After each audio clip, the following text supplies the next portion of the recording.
Salut à tous! Allez, aujourd'hui je vous emmène faire un petit tour sur une classe de la course au large et on va s'attaquer à la classe 40 parce que c'est le circuit sur lequel je cours actuellement et qu'il y a plein de choses à découvrir.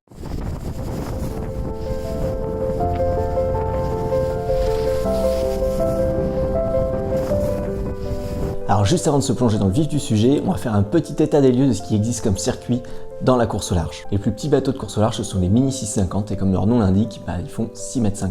Au sein de la classe Mini, on va distinguer les Mini de série, ceux qui sont construits à plus de 10 exemplaires, et les prototypes avec une jauge légèrement différente et un peu moins restrictive, qui permet de faire de cette classe un véritable laboratoire d'innovation. Ensuite, on va avoir la classe Figaro d'une dizaine de mètres, qui sont des monotypes strictement identiques, avec des courses généralement plus courtes et plus proches des côtes. Si on continue de monter un petit peu en taille, on atteint les classes 40, donc 40 pieds, comme leur nom l'indique, 12,19 m, c'est la classe sur laquelle j'évolue actuellement, et c'est celle sur laquelle on va s'attarder un petit peu aujourd'hui.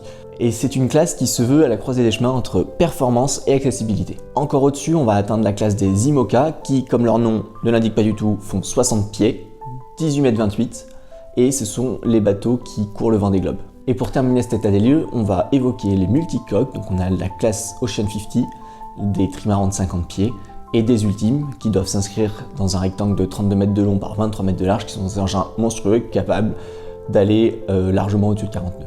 Et on a certaines courses comme la Roue du Rhum ou la Transquadra qui permettent également de courir avec des bateaux qui ne sont pas parmi les classes que je vous ai présentées.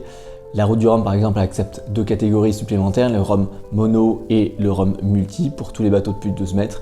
Et la Transquadra se court sur des bateaux qui sont jaugés IRC, c'est-à-dire que le temps de course est compensé par un ratio qui dépend de la taille et de la performance du bateau, ce qui fait que le premier arrivé n'est pas forcément le premier au classement général.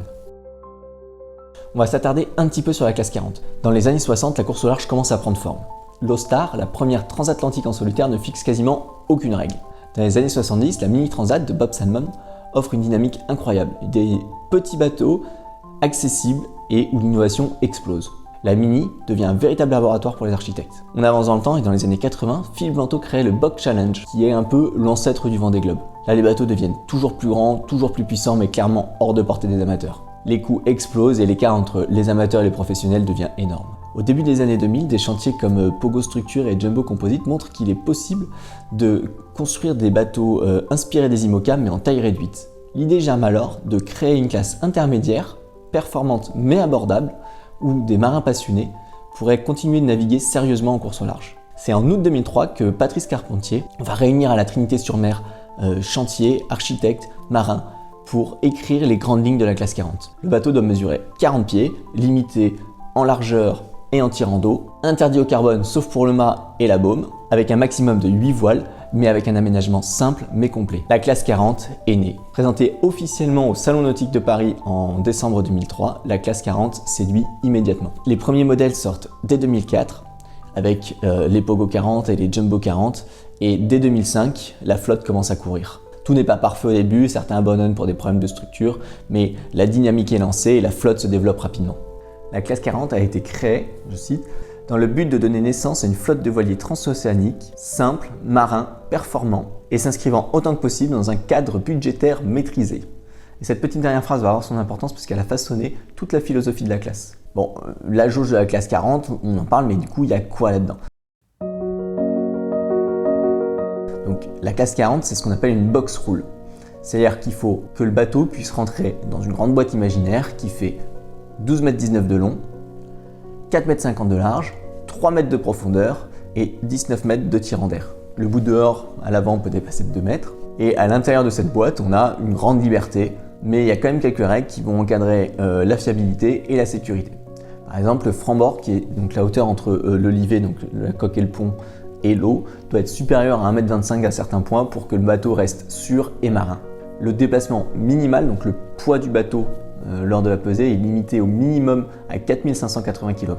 Et s'il est trop léger, on va rajouter ce qu'on appelle des gueuses, donc des poids au fond du bateau. La quille, elle est fixe, pas de quille basculante comme les IMOCA. Donc on revient à ce cadre budgétaire maîtrisé, c'est-à-dire que c'est plus fiable, moins cher. Les ballasts, c'est-à-dire que c'est des volumes qu'on peut remplir d'eau de mer du côté, on va dire, en haut quand le bateau gîte, pour faire plus de poids, écraser le bateau et avoir plus de redressement. Ils sont limités à 750 litres par côté, donc 1500 litres au total. Et toute la structure, coque et pont, doivent être en fibre de verre. Le carbone est interdit pour limiter les coûts, sauf dans la baume et le mât, comme on l'a évoqué tout à l'heure. L'évolution des carènes a également été un peu encadrée. Quand les SCO sont arrivés sur la classe Mini, la classe 40 a voulu empêcher ça pour ne pas que toute la flotte soit dépassée en termes de performance. Et donc ils ont imposé des restrictions au niveau de l'étrave.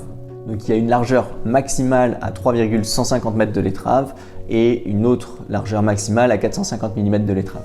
Mais malgré ça, il y a des architectes navals, notamment David Raison qui avait déjà introduit ces étraves SCO dans la classe Mini, qui a réussi à transposer ça sur les classes 40 tout en respectant la règle. Quand on parle d'étraves SCO, c'est en opposition à ce qu'on pourrait appeler des étraves pointues, c'est-à-dire qu'il y a avant, encore beaucoup de bateaux comme ça quand même, mais les étraves étaient pointues, descendaient dans l'eau et l'étrave fendait l'eau, fendait les vagues. Aujourd'hui, le point où la coque touche l'eau est vachement reculé en arrière, ce qui fait que le fond est très plat. Avec ces restrictions, c'est comme ça qu'on arrive sur la classe 40 avec cette étrave un peu hybride, ni vraiment pointue, ni vraiment ronde comme un SCO, et ça a marqué une vraie rupture en termes de performance. Jan Lipinski, avec son Crédit Mutuel, a tout gagné sur cette base et depuis, tous les nouveaux bateaux suivent cette tendance. Après, dans la jauge, il est clairement dit que tout ce qui n'est pas interdit ou limité par la jauge est autorisé. Du coup, il y a des petits malins qui ont essayé de trouver des astuces pour contourner l'esprit de la règle sans vraiment les enfreindre. Et c'est pour ça qu'il y a régulièrement besoin de faire des petits amendements ou des nouveaux alinéas pour compléter ou modifier la jauge.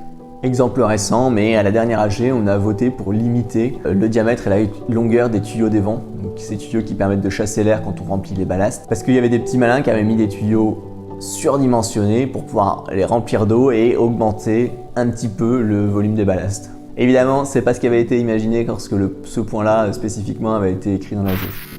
Bon là, il me fallait une petite transition pour vous caler une anecdote. Du coup, je vais aborder un point spécifique de la jauge sur l'insubmersibilité.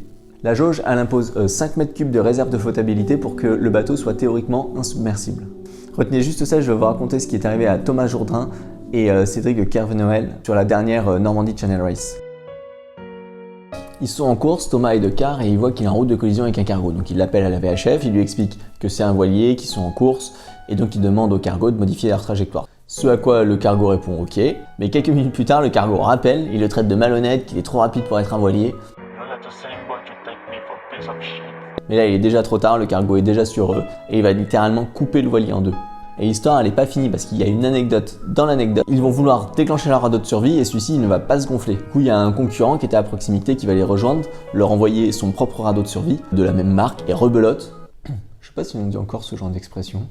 Le radeau ne se gonfle pas non plus. Autant te dire que dans les 3 semaines, la classe elle avait interdit l'usage de ce modèle de radeau. Et évidemment, comme ils étaient plus légers, 80% de la flotte était équipée de ce modèle. Bah, après, d'un autre côté, si tu mets pas le système de déclenchement, forcément, c'est plus léger, mais c'est moins utile du coup. Et pour en revenir à notre bateau coupé en deux, et bah, malgré ça, les deux morceaux continuent de flotter grâce à leur réserve de flottabilité. Les concurrents vont être élitreuillés et les morceaux vont être récupérés et remorqués jusqu'à l'Orient. Et c'est aussi grâce à cette réserve de flottabilité que le bateau Acrobatica de Alberto Riva va dériver pendant 11 mois. Ça, c'est encore une histoire de choc avec un cargo à la suite d'une collision. Alberto Riva et son équipage vont abandonner le classe 40 et l'épave va tranquillement faire sa vie. Elle va être repérée au large du Portugal puis s'échouer sur une plage au Maroc. Bon, et si vous voulez encore des histoires de naufrages et de bateaux qui coulent pas, je vais laisser Louis Duc raconter cette dernière anecdote un peu plus ancienne. C'est assez fort. Première rafale à 70 nœuds, on explose le Génois juste avant le coup de branlée. Le vent se renforce, 45, 50, 60 nœuds. Et donc, à un moment donné, je sens un coup de gîte en une fraction de seconde. C'est pas un coup de gîte de d'habitude, on y va. Je me retrouve en apnée dans le bateau. Je sais pas combien ça dure. Et puis, à un moment donné, l'eau se rééquilibre dans le bateau et on se retrouve avec de l'eau à la taille dans le bateau. Parce que le bateau est revenu. Le bateau a fait un 360 violent, mais revenu à l'endroit direct. Je vois de l'eau partout. Là, ça craint un peu. En même temps, le bateau flotte. Tu vois le mât qui traîne dans l'eau par terre. Il y a un trou dans le pont. Puis il nous monte très vite, en fait. Et donc, j'ai dit, là, en fait, on va pas rentrer par nos pompes moyens. Voilà la baille de détresse. Voilà le sac de survie, crac. L'eau monte. Elle passe par-dessus la descente. Donc, à partir du moment où l'eau passe par-dessus la descente, c'est niqué. Ouais. Avant que ça passe dans la descente, tu peux dire, on peut essayer de boucher la fuite et de vider la flotte.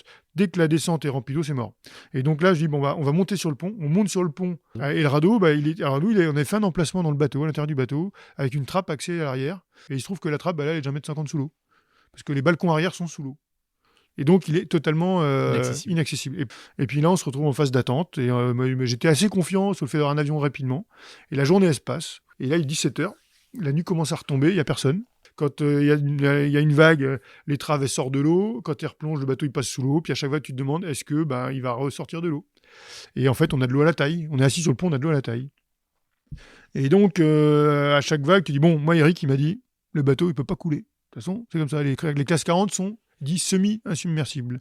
Ça veut dire que y a de la mousse d'insub dans les bateaux, pas suffisamment pour que ça flotte complètement, mais quand même c'est censé ne pas couler. Et puis fin de journée, à un moment donné, on voit un avion de recherche qui vient sur nous. À ce moment-là, il y a quand même encore 35-40 nœuds, 8 mètres de creux et tout, c'est des conditions musclées. Puis on les voit mettre un flasheur dans l'eau. On voit un truc, la délivrance, et là, je vois dans la brume, dans les nuages, il y a l'hélico qui sort. Et là, on hallucine. Et là, il déboule sur nous. J'ai dit, putain, c'est pour nous qu'ils viennent en fait. Putain, mais là, je dis, Thomas, c'est grand luxe là. Ça, on n'aurait pas pu rêver mieux que de se faire récupérer un hélicoptère. J'ai dit, bon, t'y vas en premier. Et donc, il y va en premier. Et là, je vois le plongeur qui le chope, qui le monte. Je vois monter en hélico. Et puis, en fait, le plongeur, il redescend. Et il m'envoie un bout, il me récupère. Hop, on remonte. Et là, on est dans l'hélico. Des histoires de mer comme ça, il y en a des dizaines. Donc, si jamais ça vous intéresse, je peux en faire un épisode complet. N'hésitez pas à me le dire dans les commentaires. Comme font les youtubeurs. Avant de terminer, je vais évidemment répondre à la question que vous vous posez tous, ou pas. Alors, toutes les règles et les restrictions dont on a parlé juste avant, elles ont un objectif, c'est maîtriser les coûts. Et c'est en ça que la classe 40 est hyper intéressante, parce que même si c'est pas donné par rapport à un IMOCA, ça n'a rien à voir. En 2025, c'est compliqué de faire un projet à moins de 200 000 € par an. Les plus gros budgets tournent autour de 400-500 000 € par an. Un bateau neuf à la construction, ça coûte entre 800 000 et 1 million d'euros. Mais évidemment, il y a tout un marché de l'occasion avec des bateaux plus ou moins prêts, des bateaux plus ou moins récents. On va dire qu'un bateau d'avant-dernière génération, donc pas neuf mais récent, c'est autour de 650 000 €. Mais évidemment, l'achat du bateau, c'était pas suffisant. Il faut tout un budget de fonctionnement pour l'assurance, l'inscription aux courses, pour l'entretien, pour la place au port, pour le pôle d'entraînement. Donc c'est un budget conséquent, mais par rapport à un IMOCA, c'est littéralement 10 fois moins. Un budget d'IMOCA pour un projet construit mais pas nécessairement gagnant, c'est autour de 2 millions d'euros. Pour un projet gagnant, on est pas loin de 4 ou 5 millions d'euros par an. Du coup, la classe 40, elle devient hyper attractive pour les sponsors parce qu'elle bénéficie de la visibilité des courses prestigieuses comme la Route du Rhum, la Transat Café L'Or. Tout ça dans un cadre budgétaire contrôlé et c'est ça qui explique qu'il y ait autant d'engouement autour de cette classe-là. En conclusion, la classe 40, c'est une classe de bateau rapide, fiable et compétitive, mais c'est surtout encore accessible pour ceux qui veulent vraiment naviguer en course au large sur des bateaux modernes et marins. La classe 40, ça peut être une étape vers de l'IMOCA, mais elle a aussi sa propre identité et ses propres défis. Donc voilà, actuellement c'est sur ce circuit-là que je navigue, avec ce double regard d'architecte naval et skipper, et je trouve que cette classe, elle est vraiment passionnante, tout ce qui se passe en termes d'innovation en ce moment. Visuellement, on a des images qui n'ont rien à envier aux IMOCA sur ce genre de bateau et le niveau et l'intensité de la compétition qui s'y passe est hyper intéressante à suivre. Merci à tous d'avoir regardé cette vidéo. N'hésitez pas à liker, à vous abonner, à booster maintenant, vous pouvez, à partager. C'est ça qui aide à mettre ce contenu en avant si vous pensez qu'il le mérite. À très bientôt tout le monde. Ciao.